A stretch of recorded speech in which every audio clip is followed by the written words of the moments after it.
Olá! Com certeza a bomba atômica voltou com tudo para as conversas do dia a dia, né? Mas, olha, por trás de toda a história que a gente conhece, tem uma ciência que é, uau, fascinante e ao mesmo tempo bem assustadora. É exatamente isso que a gente vai desvendar hoje. A ideia aqui é bem simples, na verdade. A gente vai destrinchar a física e a engenharia por trás da bomba atômica. É para entender o processo passo a passo mesmo. Então, bora lá mergulhar nesse assunto. E tudo começa bem aqui. A ideia central, sabe? O poder da bomba. Ele vem do coração da matéria. Não é uma explosão química, tipo dinamite. Não, não. É uma explosão nuclear. Ela libera aquela energia fundamental que, literalmente, mantém os átomos inteiros. Para a gente entender a bomba, não tem jeito, temos que começar pelo super pequeno, pelo nível microscópico. Vamos dar uma olhada no núcleo de um átomo e na energia inacreditável que está guardada lá dentro. Então, o ingrediente principal para as primeiras bombas foi um tipo bem específico de urânio, o urânio 235. E claro, essa escolha não foi aleatória. Pensa só, o núcleo desse átomo tem 92 prótons e 143 nêutrons. É gigante. Tão grande que ele mal consegue ficar inteiro, sabe? Ele é instável na medida certa para o que eles precisavam. Ok? Agora a gente vai ver como essa energia toda é liberada. E não de um átomo só, mas de trilhões deles. E tudo numa fração de segundo. É aqui que a coisa fica séria e o verdadeiro poder da bomba aparece. Esse processo todo se chama fissão nuclear. E ele começa de um jeito que parece até simples demais. Imagina, um único nêutron bem pequeno vai lá e bate no núcleo de um átomo de urânio 235. O que acontece? O núcleo fica instável e pá! Ele se parte. Essa quebra libera uma energia absurda e, o mais importante, solta mais nêutrons. Cada um desses novos nêutrons sai voando para acertar outros núcleos. E aí o processo se repete. E vai dobrando, dobrando, dobrando. Em um piscar de olhos, uma única fissão vira trilhões. Isso é a famosa reação em cadeia. Para visualizar isso, pensa numa sala lotada de ratoeiras armadas. Em cima de cada uma tem uma bolinha de ping-pong. Agora, joga uma única bolinha lá dentro. O caos que vai acontecer é exatamente uma reação em cadeia. É isso que acontece com os átomos de urânio, só que numa escala de energia que a gente nem consegue imaginar direito. Aí fica a pergunta, né? Se o processo parece tão direto, por que é tão difícil assim construir uma bomba? Bom, a resposta está em conseguir o combustível certo. E esse, sem dúvida, foi o maior desafio de engenharia de todo o projeto. O problema todo é que o urânio que eles precisavam, o 235, é super raro na natureza. Tipo, menos de 1% do minério de urânio.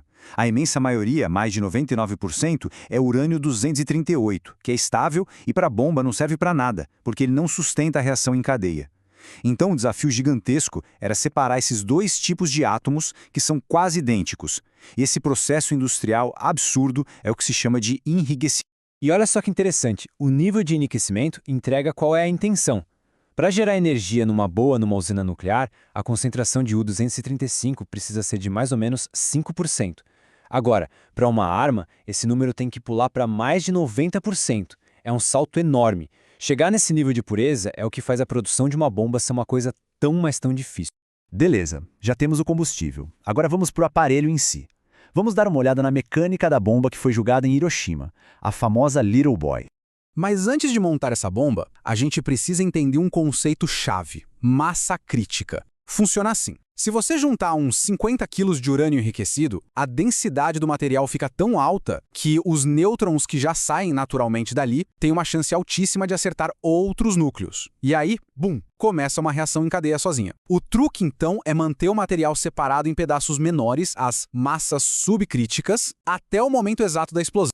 E o design da Little Boy era, nossa, de uma simplicidade brutal, mas muito eficaz. Era basicamente um canhão. Eles pegavam uma parte do urânio, a bala, e disparavam contra a outra parte, o alvo. No momento exato em que as duas partes se chocavam, elas formavam uma massa supercrítica, ou seja, ficava denso o suficiente para a reação em cadeia não só se sustentar, mas explodir. E para dar aquele empurrãozinho inicial, um pequeno iniciador de polônio e berílio liberava os primeiros nêutrons, garantindo que a reação começasse com força total. E aí, a detonação nuclear.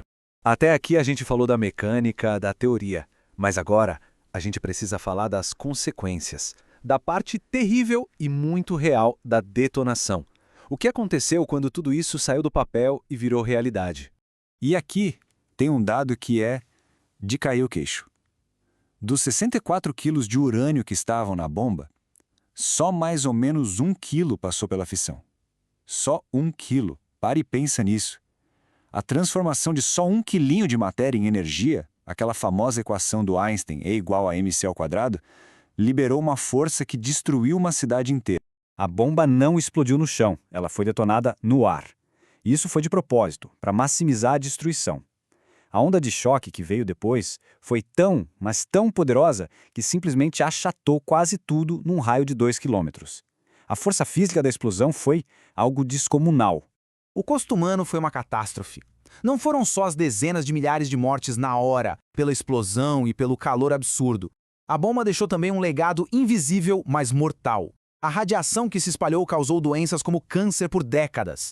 Foi uma sombra que pairou sobre gerações e gerações de sobreviventes. Bom, para a gente fechar, vamos pensar um pouco nas implicações maiores de tudo isso. Porque essa descoberta científica foi, sem dúvida, um divisor de águas na nossa história. E é aqui que a gente vê a faca de 2 gumes do conhecimento, né? A mesma descoberta, como tirar a energia do núcleo de um átomo, levou a gente para 2 caminhos totalmente opostos. De um lado, a promessa de energia limpa, do outro, o poder da destruição total. A ciência, no fim das contas, é só uma ferramenta. O que a gente faz com ela é que define tudo. Isso tudo deixa a gente com uma reflexão final, né?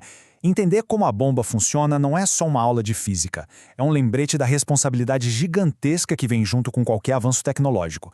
A pergunta, no fundo, é sempre a mesma.